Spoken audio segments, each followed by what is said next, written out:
able to get my cousin's IDs, which I used to stalk occasionally. Now you can imagine for a minute how much naughty he can get. Exactly, no limits at all. Now, I thought I should scale this. Hence, I installed this in my computer laboratory.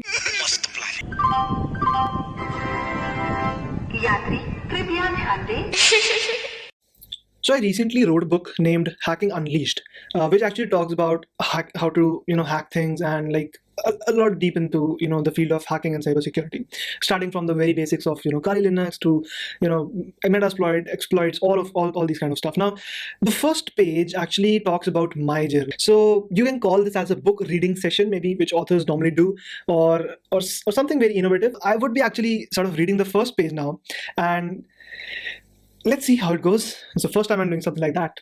Okay, so the book starts from my story. The genesis point of my journey was when my father bought a desktop PC for his work. Me and my brother were used to sneak into his room and use it at night. Being younger, I was used to get more preference and was used to surf the internet for long hours during the night. These were the times when games like City Villa were very popular amongst kids. 90s kids will actually relate with me. Facebook and Gmail were very new for us at that time, and using social media was considered a luxury.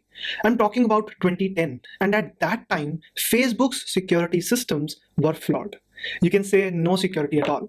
I curiously found a hack to get into my friends' accounts. There were actually two methods I used at that time.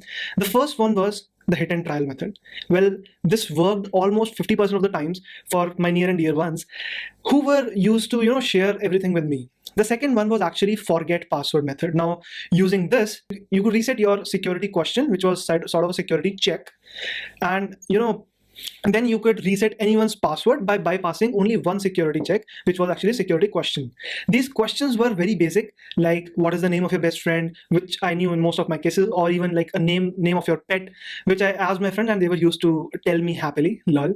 I cracked almost 50 to 60 such accounts. Some were my friends and some were my brother's friends. But my first thing for getting into more accounts, reading more private chats, and understanding more human behavior and human psychology was not fulfilled yet. So I started reading blogs on the internet.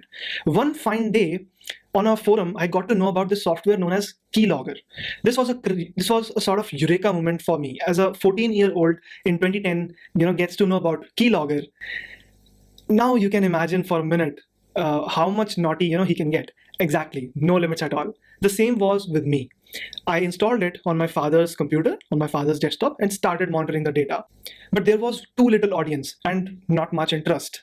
With this, maximum I was able to get my cousin's IDs, which I used to stalk occasionally. Now, I thought, I should scale this. Hence, I installed keyloggers in my computer laboratory. My journey of doing social analysis started then and there only. Every Tuesday I was used to scan all the keyloggers and get passwords for all the accounts of my juniors. I did all this in school, and as I left school, I stopped. I parted my ways from hacking and started with data structures and algorithms, keeping in mind that I want a job after my 4 years of graduation. Though the notion was wrong, DSA helped me become a better developer and understand nuances of C++, I accept that.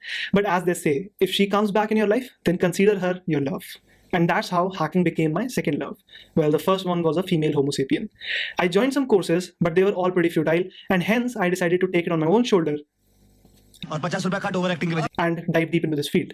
I chose the path of self-learning and jotted down the tutorials and my learnings and compiled them and made them more relevant and easy for someone to understand. And that's what the book is all about. I hope you like it. Thank you.